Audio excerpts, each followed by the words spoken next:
ప్రైజ్లేయండి. అందరికి వందనాలు. బాగున్నారా? చాలా సంతోషం. మరొకసారి ఇట్లా కలుసుకోవడానికి దేవుడు మరి వచ్చేక్కడ అవకాశాన్ని ఇచ్చాడు. అందుని బట్టి దేవునికి మహిమ కలుగును గాక. మరి ఈ సమయంలో కొన్ని విషయాలు వినబోతూ ఉన్నాం. ప్రాముఖ్యంగా యేసుక్రీస్తు వారు చనిపోయిన తర్వాత ఎక్కడికి వెళ్ళారు, యేసుక్రీస్తు చనిపోయిన తర్వాత ఏం చేశాడు, సమాధిలో 3 రోజులు యేసుక్రీస్తు వారు ఉన్నారు అని అన్న రాయబడింది.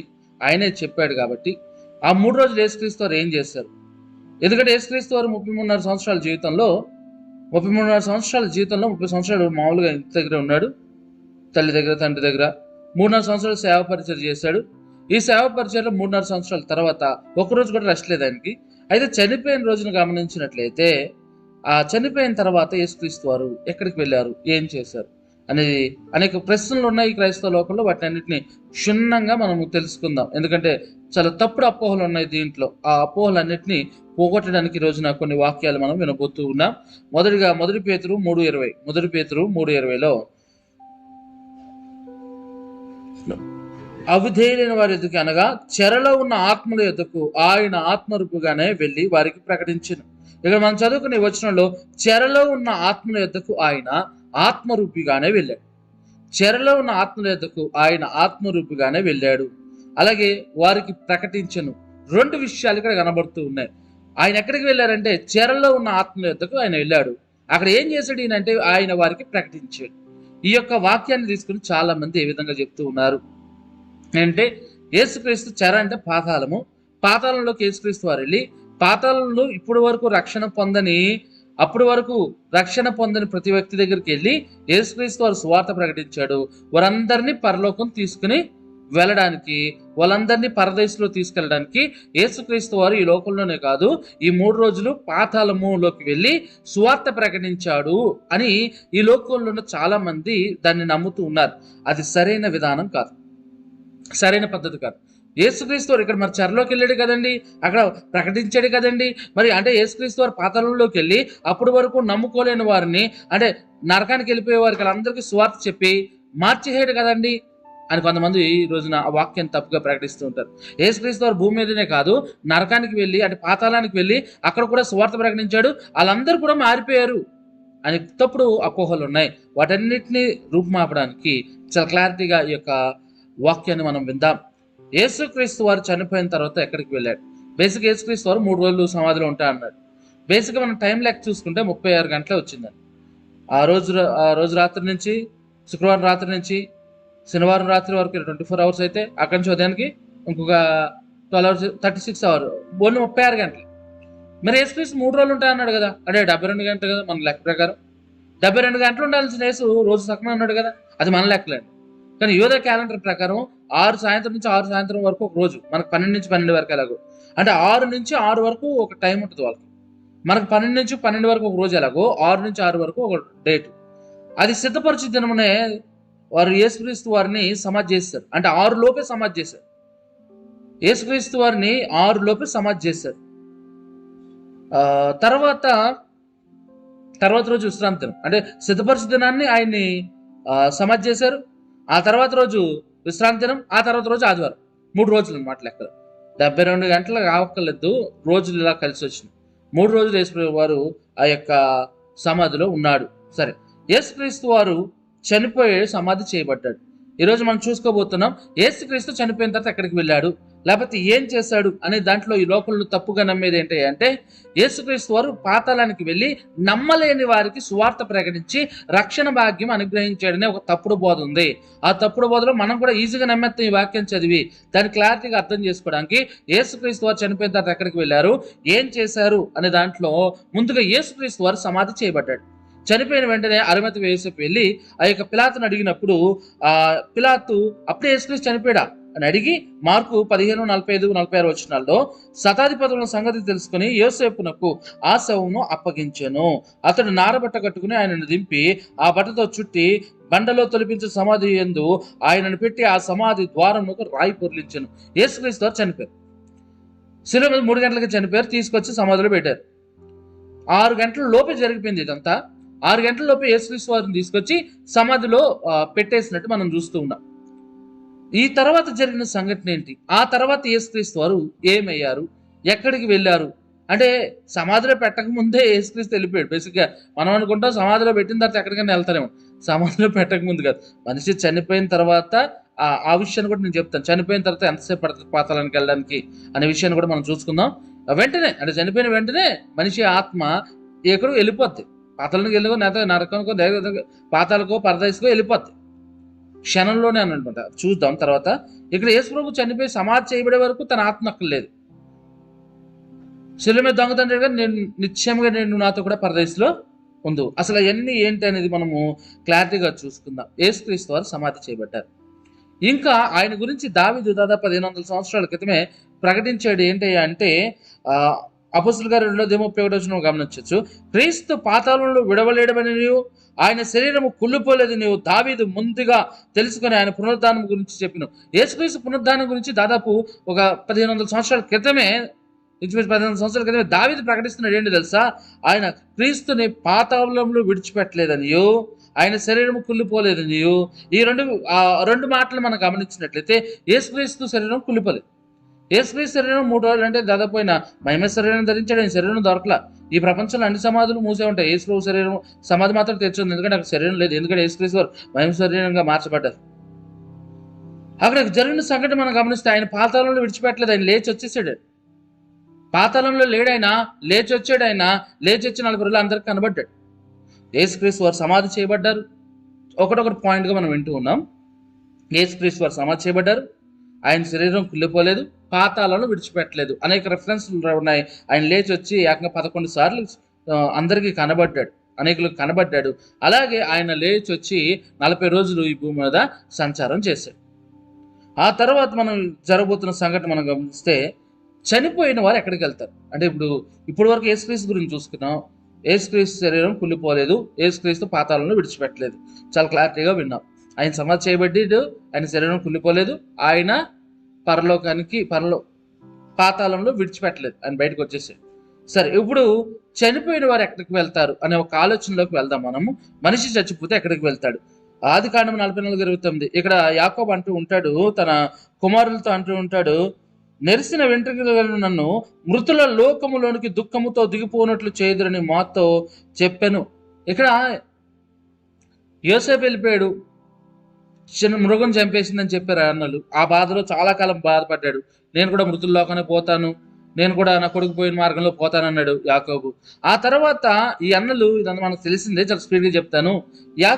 యాకోబు యొక్క కుమారులు ఐగుప్తుకు వెళ్ళి ధాన్యం గురించి అడిగితే మీకున్న తమ్ముడిని కూడా తీసుకురమ్మన్నప్పుడు వారు వచ్చి, అయ్యా మన తమ్ముడిని కూడా పంపమంటున్నాడు అక్కడ ఉన్న వ్యక్తి అన్నప్పుడు, అప్పుడు బాధపడుతూ నాకు యోసేపు చనిపోయాడు, అలాగే ఈ బెన్యామీన్ కూడా చనిపోతే నేను మృతుల లోకంలోకి వెళ్ళిపోతాను అంటున్నాడు.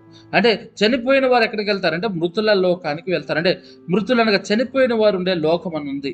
అది చనిపోయిన వారు అంటే చనిపోయిన వ్యక్తి ఎక్కడికి వెళ్తారంటే చనిపోయిన వారు మృతుల లోకం అని పిలువబడింది. దానికి పాతాళం అని పేరు. పాతాళానికి వెళ్ళిపోతారనమాట.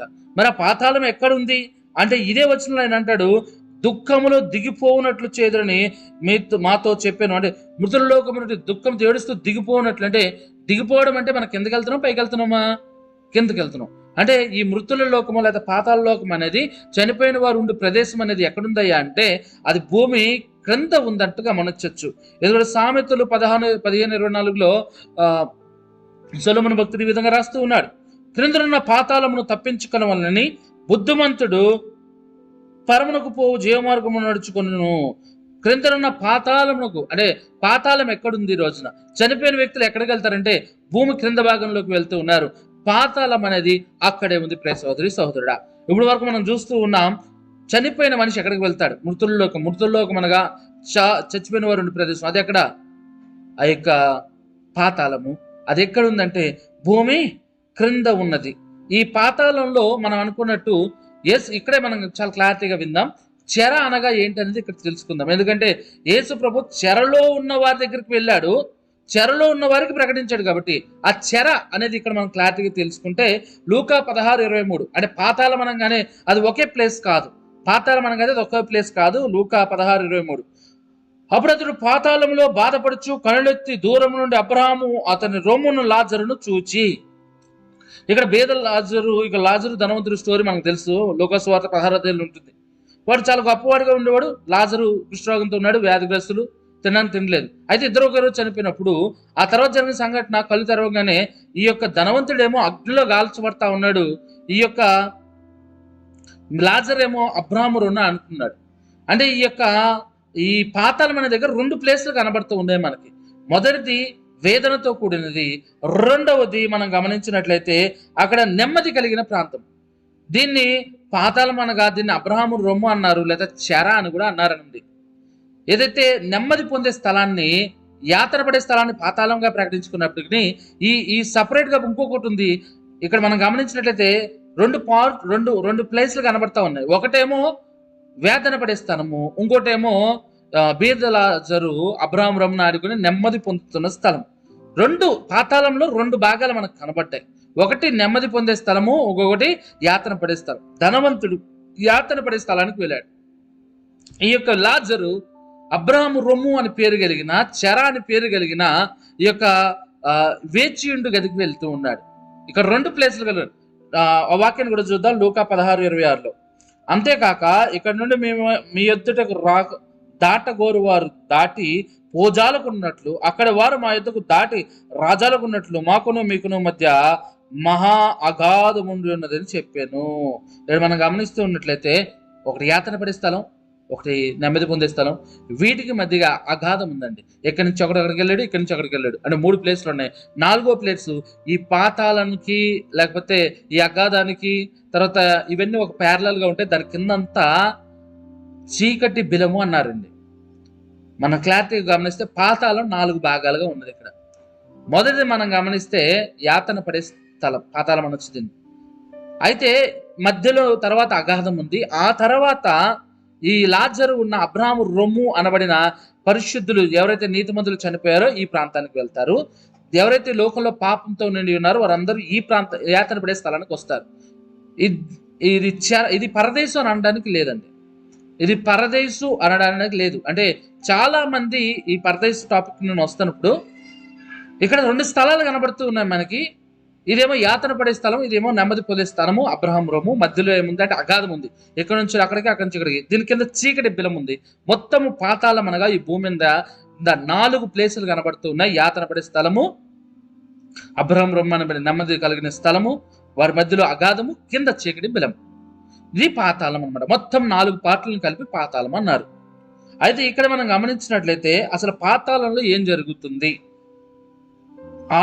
లూకా సువార్త 16:25. అందుకు అబ్రాహాము కుమారుడా, నీవు నీ జీవితకాలం ఎంతో నీకు ఇష్టమైనట్టు సుఖం అనిపించుతుంది.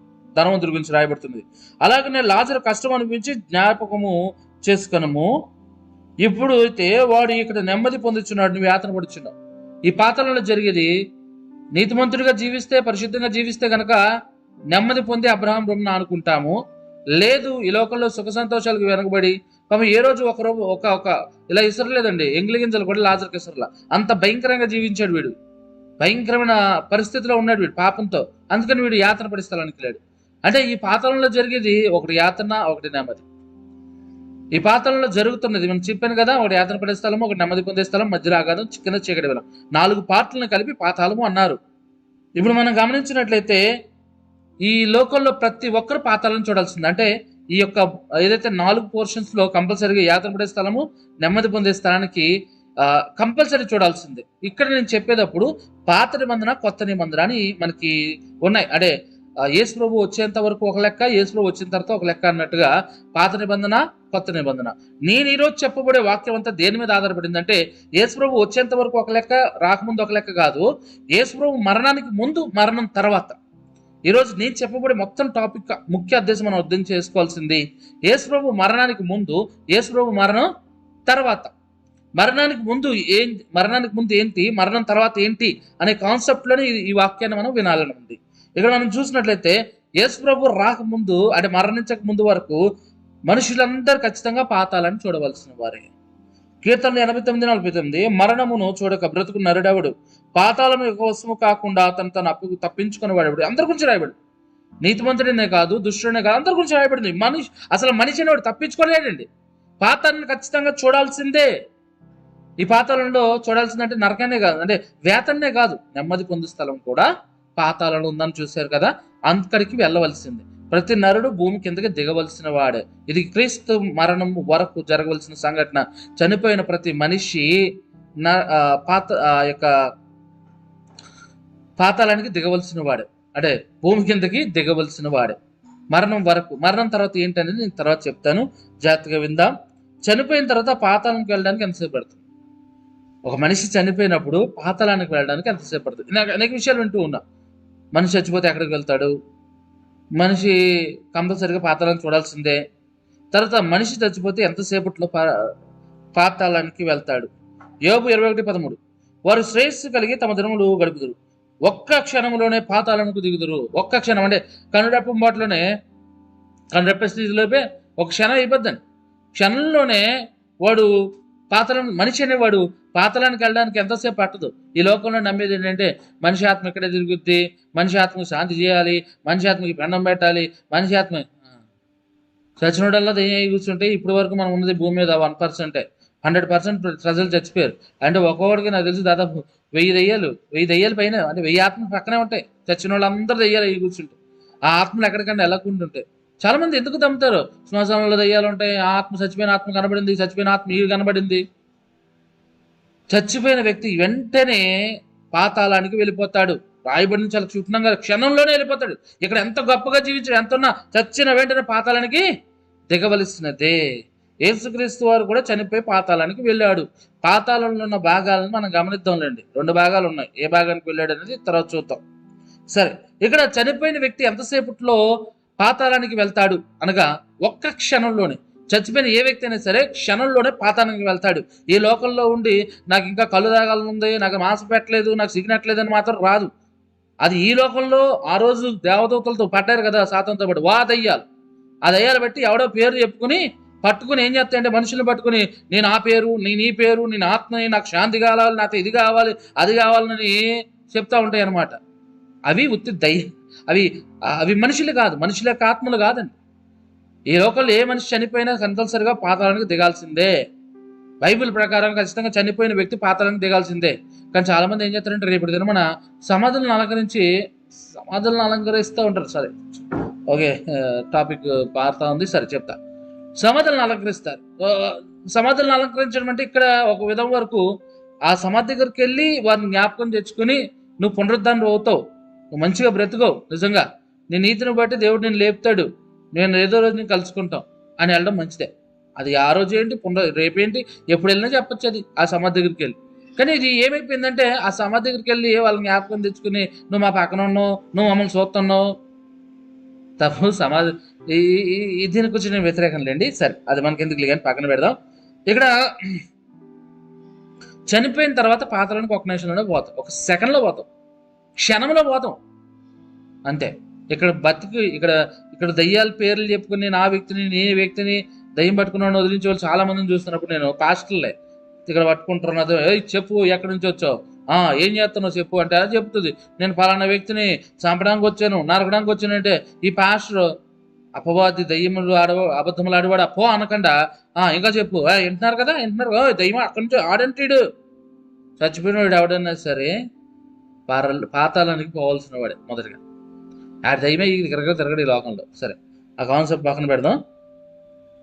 యేసుక్రీస్తు పాతాళానికి ఎందుకు వెళ్ళాడు? ఇప్పుడు మళ్ళీ మన కాన్సెప్ట్లోకి వస్తున్నాం. ఇందాక దాకా చూసుకుందంతా ఈ మనిషి చనిపోతే ఎక్కడికి వెళ్తాడు, ఎవరెక్కడికి వెళ్ళారు, మనుషులుగా మనం ఎక్కడికి వెళ్తాం అనేది చూసుకుంటూ వచ్చి ఇప్పుడు మనం చూడబోతూ ఉన్నాం యేసుక్రీస్తు పాతాళానికి ఎందుకు వెళ్ళాడు. లూకా 9:30-31. మరియు 2 పురుషులు ఆయనతో మాట్లాడుచుండ్రి, వారు మోషే ఏలియా అనువారు. వారు మహిమతో ఆగిపడి ఆయన యెరూషలేము నెరవేర్చబోవు నిర్గమను గూర్చి మాట్లాడుచుండ్రి.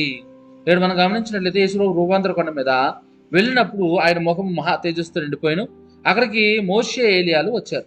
వచ్చి ఆయనతో ఏం మాట్లాడారు అంటే నిర్గమను గురించి మాట్లాడుచున్నారు. ఈ మోషే ఏలియా ఎక్కడున్నారు? పరలోకం నుంచి వచ్చారండి. పరలోకం లేదండి అప్పటికి. పరలోకం ఎప్పటి నుంచో ఉంది, వారు అక్కడికి వెళ్ళలేదు. వారు ఈ నెమ్మది పొందే స్థలం నుంచి వచ్చారు.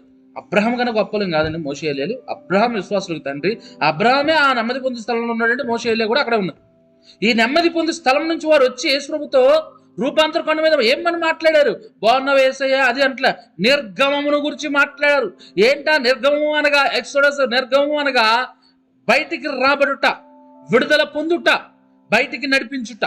వీళ్ళు వచ్చి దేని గురించి మాట్లాడుతున్నారంటే, వీరు నెమ్మది పొందు స్థలంలో ఉన్నారు, పాతాళంలోనే ఉన్నారు, నెమ్మది పొందు స్థలంలోనే ఉన్నారు. ఆ నెమ్మది పొందు స్థలంలో నుంచి వారికి విడుదల కావాలని, వారు బయటపడేయాలని. ఎందుకంటే ఇది చెరగా, ఎందుకంటే వారు వారు వారు ఎందుకు నిర్గమం గురించి మాట్లాడారంటే, బయటికి తీసుకురావడానికి, బయటికి నడిపించమని అంటున్నారంటే, మేకల యొక్క గొడ్ల యొక్క రక్తము ఏ పాపాన్ని తుడిచివేయదు. వీరైతే నీతిమంతులు కనుక ఇక్కడ ఉన్నారు, నెమ్మది పొందు స్థలంలో ఉన్నారు. వీరు పరిశుద్ధులుగా మారాలంటే క్రీస్తు రక్తం కావాల్సిందే. వీరు నీతిమంతులుగా, పరిపూర్ణ నీతిమంతులుగా మారాలంటే క్రీస్తు రక్తం కావాల్సిందే. ఆ టాపిక్ గురించి అక్కడికి వచ్చి మాట్లాడుతున్నారు. పాపము వారిని పట్టుకుని అన్నట్లుగా ప్రతి మనిషిని విడిచిపెట్టక పాపం పట్టుకుంటుంది. ఇక్కడ చెరగా వీరు ఉన్నారు. నెమ్మది పొందు స్థలమైనా వీరికి ఇక్కడ నెమ్మది పొందు స్థలమే అది, కానీ వీరు చెరగా ఉన్నారు. ఇక్కడ ఏదైనా పాపం అనేది వీరిని పట్టుకుంది. వీరు నీతిమంతులుగా మార్చబడాలంటే చాలా క్లారిటీగా పడండి ఇది. ఎందుకంటే కొంచెం మిస్ అయినా ఎక్కడికి వెళ్ళిపోతాం. వీరు పాపం చేశారు, మోషే గాని అందరూ పాపం చేశారు. పాపం లేకుండా ఎవరు లేరు ఈ లోకంలో. అయితే వారు దేవుని కృపను బట్టి ఈ యొక్క నీతిమంతులు ఏదో కొంచెం నీతిగా చూపించి, దేవుడి ధర్మశాస్త్ర ప్రకారం ఏదో చేసి ఈ నెమ్మది పొందు స్థలానికి వచ్చాడు. అయితే వీరికి పరలోకానికి, లేకపోతే పైకి వెళ్ళడానికి, పరలోకానికి వెళ్ళడానికి ఇంకా అవకాశం లేదు. ఎందుకంటే వారు చెరగా ఉన్నారు అక్కడ. ఆ చెరను విడిపించబడ్డానికి ఏం కావాలో తెలుసా? యేసు రక్తము కావాలి. యేసుక్రీస్తు వారు పాతాళానికి ఎందుకు వెళ్తున్నాడంటే, పాతాళాన్ని జయించడానికి. ఒకటి, పాతాళం నన్ను అణిచిపెట్టలేదు. ఆయన పాతాళానికి దిగాడు. ఎక్కడికి వెళ్ళాడంటే ఆయన నెమ్మది పొందు స్థలానికి వెళ్ళాడు. అక్కడే వారికి ప్రకటించాడు క్రీస్తు రక్తం గురించి, తన రక్తం గురించి, తను చేసిన పనుల గురించి. అయితే సువార్త ప్రకటించలేదు. అక్కడ సువార్త ప్రకటించి దేవుని నమ్ముకుని, దేవుని నమ్ముకున్న వ్యక్తులు కాదు, వీళ్ళందరూ నెమ్మది పొందిన స్థలంలో ఉన్నవారు. మనం గమనించినట్లయితే ఇది ఈ చెర అన్నారు దీన్ని. యేసుక్రీస్తు అక్కడికి వెళ్ళాడు. యేసుక్రీస్తు ఎక్కడికి వెళ్ళాడు చనిపోయిన తర్వాత? ఈ పాతాళంలో నెమ్మది పొందు స్థలం ఉన్న దగ్గరికి వెళ్ళాడు. దాన్ని చెర అని కూడా అంటారు, అబ్రాహాం రొమ్ము అని కూడా అంటారు. అక్కడికి వెళ్ళి ఆయన సువార్తను ప్రకటించలేదు, క్రీస్తు రక్తం యొక్క విలువను, తను చేసిన యొక్క పరిచర్యను వివరించాడు, ప్రకటించాడు. అక్కడ ఇంకా ప్రకటించి వాళ్ళు మార్మన్స్ తీసుకెళ్లాల్సిందే లేదండి. అక్కడ సువార్త ప్రకటించాల్సిన అవసరం అక్కడ లేదు, సువార్త అవసరం లేదు వాళ్ళకి. ఎందుకంటే వారు రక్షించబడిపోయారు, వారికి ఫుల్ఫిల్ అయిపోయింది వాళ్ళ జీవితాలు. అయితే క్రీస్తు రక్తం అనేది వాళ్ళకి కావాలి నీతిమంతులుగా మార్చబడాలంటే. ఐఎమ్ ద వే అన్నాడు ఆయన, నేనే మార్గం అన్నాడు. ఆ మార్గముగా తీసుకెళ్ళడానికి యేసుక్రీస్తు వారి లోకాల్లోకి, ఆ యొక్క పాతాళంలోకి దిగి నెమ్మది పొందే స్థలానికి యేసుక్రీస్తు వారు వెళ్ళారు. పాతాళంలో 4 ప్లేస్లు ఉన్నాయి. మళ్ళీ ఒకసారి చెప్తున్నాను. యాతన పడే స్థలము, నెమ్మది పొందే స్థలము, వాటి మధ్యలో అగాధము, కింద చీకటి బలం. సరే, మనం గమనించినట్లయితే సాధారణంగా చీకటి బలంలో తక్కువ వేయబడతాడు. ఇక్కడ మనం గమనించినట్లయితే యాతన పడే స్థలం అనేది ఎలాంటిదంటే, ఇది ఈ భూమి మీద ఒక మామూలుగా సినిమా గురించి చెప్తున్నాను కాదు, కానీ ఈ భూమి మీద జీవితం ఒక టీజర్ లాంటిది. ఒక సినిమా ముందు ఏం చేస్తారు? టీజర్ వదులుతారు, ఒక ఫోటోనో ఒక పేరో వదులుతారు అనమాట ముందుగా. అలాగే ఈ భూమి మీద జీవితం టీజర్ లాంటిది, లేకపోతే ఫోటో లాంటిది. ఈ యాతన పడే స్థలం పాతాళం ఎలాంటిదంటే, అది ట్రైలర్ లాంటిది. అక్కడ బయలుంచి అడే తట్టుకోలేకపోతున్నానయ్యా, నాకు లీటర్ బాటిల్ అంటలేదు, నేను తగలడిపోతున్నాను, నాకు చచ్చిపోతున్నానయ్యా, నాకు ఒక్క గోరు ఆ లాజర్ యొక్క చిటికి నీళ్ళు ముంచి దానికి నీళ్ళ చుక్క అనుకుంటే నువ్వు నోట్లో పెట్టాయి అంటాడు. ఒక నీరు చుక్క కోసం ఎంత అరుతున్నాడు చూడండి ధనవంతుడు. అంత వేదన ఉంటుంది అక్కడ. ఇది ట్రైలరే, అసలు సినిమా అర్థం. సరే, ఇది యాతన పడే స్థలం గురించి చెప్తున్నాను నేను. సరే, ఇక్కడ మనం గమనించినట్లయితే ఇప్పుడు పరదేశం అక్కడ ఉంది. అయితే ఈ నెమ్మది పొంది స్థలం అంటున్నారు పాస్టర్ గారు. దీన్ని అందరూ పరదేశం అంటారు కదా, మీరు నెమ్మది పొంది స్థలం అని చెప్తున్నారు ఏంటి? నేను ఇప్పటి వరకు నేను కూడా చాలాసార్లు చాలా మంది చెప్తున్నప్పుడు విన్నప్పుడు ఇదే, పరదేశం ఎక్కడ ఉంది, పాతాళం ఎక్కడ ఉంది, బేదరాజు ఎక్కడ ఉంది? ఇది పరదేశం కాదు. పరదేశం ఎక్కడ ఉందయ్యా అంటే ఎఫెసీయులకు 4:8, 4:9 మనం గమనించినట్లయితే 4:8 అందుచేత ఆరోహణమైనప్పుడు చెరగా పట్టుకుని పోయి మనుషులకు ఈవులను అనుగ్రహించని చెప్పబడి ఉన్నది. యేసుక్రీస్తు వారు ఎక్కడ ఉంది ఇది అంటే, ఆయన ఆరోహణమైనప్పుడు చెరగా పట్టుకుని పోయి అని రాయబడింది. ఈ చెరను, నెమ్మది పొందు స్థలాన్ని అబ్రాహాం రొమ్ము చెర అన్నారు. ఈ చెరగా పట్టుకుని పోయాడంటే యేసుక్రీస్తు వారు ఈ చెరగా పట్టుకుని పోయాను. ఆరోహణమైన అనగా భూమి యొక్క కింద భాగముల్లో దిగి ఉన్నదని అర్థమిచ్చినది కదా. ఈ వచనాన్ని చూసినట్లయితే పరదేశం ఎక్కడుందంటే, ఈ పరదేశకి ఎక్కడుందంటే యేసుక్రీస్తు వారు వెళ్ళాడంట. ఆ చెరగా పట్టుకుని పోయాడు. ఎక్కడికి పట్టుకుని వెళ్ళాడు? యేసుక్రీస్తు వారు చెరగా పట్టుకుని పెట్టి ఇంకొక విషయం చెప్తాను నేను ఇక్కడ. యేసుక్రీస్తు గారు దాదాపు 11 సార్లు కనబడ్డాడండి. నేను 40 రోజులు యేసుప్రభు శిష్యులతో ఉండిపోలా. ఎక్కడున్నాడు మరి ఈయన? మేబీ ఇక్కడే ఉండొచ్చు, నెమ్మది పొందే స్థలంలో ఉండొచ్చు. ఆయన ఇంకా అక్కడ లేడు. అక్కడ 11 సార్లు మాత్రం శిష్యుల మీదకి వచ్చాడు. వారితో అంతగా లేడు ఇంతకు ముందులాగా. ఇక 24 గంటల వాళ్ళతో లేడు. సరే, ఇక్కడ మనం గమనించినట్లయితే ఆయన ఆరోహమైనప్పుడు చెరను చెరగా పట్టుకొని పోయాను. ఎక్కడికి పట్టుకెళ్ళాడు? ఆయన చెరను చెరగా పైకి పట్టుకొని పోయినంటే ఇక్కడ ఆరోహణమైన చెరను తీసుకుని పైకి వెళ్ళాడంట. ఇక్కడ మనం ఇందాక నుంచి చూసుకున్న పాతాళంలో 4 భాగాలు ఉన్నాయి. ఆకాశం అనగా 3 ఆకాశాలు మనకు కనబడుతూ ఉంటాయి. మనకు కనబడేది ఒక ఆకాశమే, బైబిల్ అని చెప్తున్నా. మొదటి ఆకాశం మనకు కనబడేది. దేంట్లో ఉన్నది మనకు అసలు ఏం తెలియదండి. ఇందులో ఉన్న 1% కాదు. ఈ ఆకాశాన్ని చూసినప్పుడు 1% కాదు మనకు తెలియదు. అసలు ఒక లారీ ఇసుకలో ఒక చిన్న ఇసుక రేణు అంత కూడా మనకు తెలియదు ఆకాశం గురించి. ఇప్పుడు మనం చూసే ఆకాశం గురించి. ఇది మొదటి ఆకాశం. ఈ మొదటి ఆకాశంలో గాలి చేత ఉంటుంది. అలాగే దురాత్మ శక్తులు పౌలు గారు రాయబడ్డారు కదా, పౌలు చేత రాయబడ్డాయి. దురాత్మ సమూహంలో ఉంటాయి ఇందులో. మొదటి ఆకాశం. రెండవది మధ్య ఆకాశం. ఇక్కడ సాతాను గడి సింహాసనం వేసుకుని కూర్చున్నాడు. మూడవ ఆకాశము ఇది పరదైసు. పాస్టర్ గారు మీరు ఎలా చెప్తున్నారు? వాక్యంలో చెప్తాను నేను, చూడండి. 3 ఆకాశాలు ఉన్నాయి. మొదటి ఆకాశము దురాత్మల సమూహంతో నిలబడి ఉంది. రెండవ ఆకాశం సాతాను గడి సింహాసనం వేసుకుని కూర్చున్నాడు. అక్కడికి యేసుక్రీస్తు మధ్య ఆకాశానికి వచ్చి యుద్ధం చేస్తాడు. మూడవ ఆకాశం పరదేశం. ఇక్కడ వాక్యం చూద్దాం. ఆయన పైకి ఏం చెరని ఎక్కడ తీసుకెళ్ళాడు? పైకి అంటే ఎక్కడ తీసుకెళ్ళాడు అనగా 2 కొరింథీ 12:2 క్రీస్తునందున్న యొక్క మనుష్యుని నేను ఎరుగుదును, అతడు 14 సంవత్సరముల కిందట 3వ ఆకాశముకు కొనుక్కోబడెను. ఇది పౌలు గారు రాస్తున్నాడు. అయితే ఇది బేసిక్ గా తన గురించే రాసుకున్నాడు. ఒక మనుష్యుడు అంటే తను రాయబడుతున్నప్పుడు ఒక మనిషిని నేను ఎరుగుదును, అతడు 14 సంవత్సరాల కింద అంటే తన గురించి తానే రాసుకున్నాడు. కానీ పౌలు నేను అని రాయలేదు. అక్కడ ఆకాశం కొనుక్కోబడును, అతడు శరీరంతో కొనుక్కోబడునో నేను ఎరగను, శరీరంలో కొనబడబడునో నేను ఎరగను. అంటే ఈయన పౌలు తన గురించి రాస్తున్నాడు. తనకు తెలియదు ఎలా వెళ్ళిపోయాడు. కానీ అక్కడ జరుగుతున్న సందర్భం ఎక్కడికి వెళ్తున్నాడు? ఆయన 3వ ఆకాశం అని రాయబడింది. 3వ ఆకాశమునకు కొనుక్కోబడెను. అయితే శరీరం లేక నాకు తెలియదు. అది దేవుడికే తెలుసు. అట్టి మనుషుని నేను ఎరుగుదును, అతడు పరదేశంలోనికి కొనపోబడి వచ్చింప సఖ్యము కాటే మాటలు వినును. ఆ మాటలు మనుషుడు పలకకూడదు. ఇది ఎక్కడయ్యా అంటే 3వ ఆకాశంలో కొనపబడ్డాడు. అక్కడ ఏముందంటే పరదైసు ఉంది. పరదైసు యేసుక్రీస్తు చనిపోయే ముందు వరకు బేసిక్ గా దాన్ని చెర అన్నారు, నెమ్మది పొందు స్థలం అన్నారు. యేసుక్రీస్తు చనిపోయిన తర్వాత 40 రోజుల తర్వాత యేసుప్రభు ఆరోహణమైనప్పుడు ఈ చెరను తీసుకెళ్లి పరదైసు తీసుకుపోయాడు.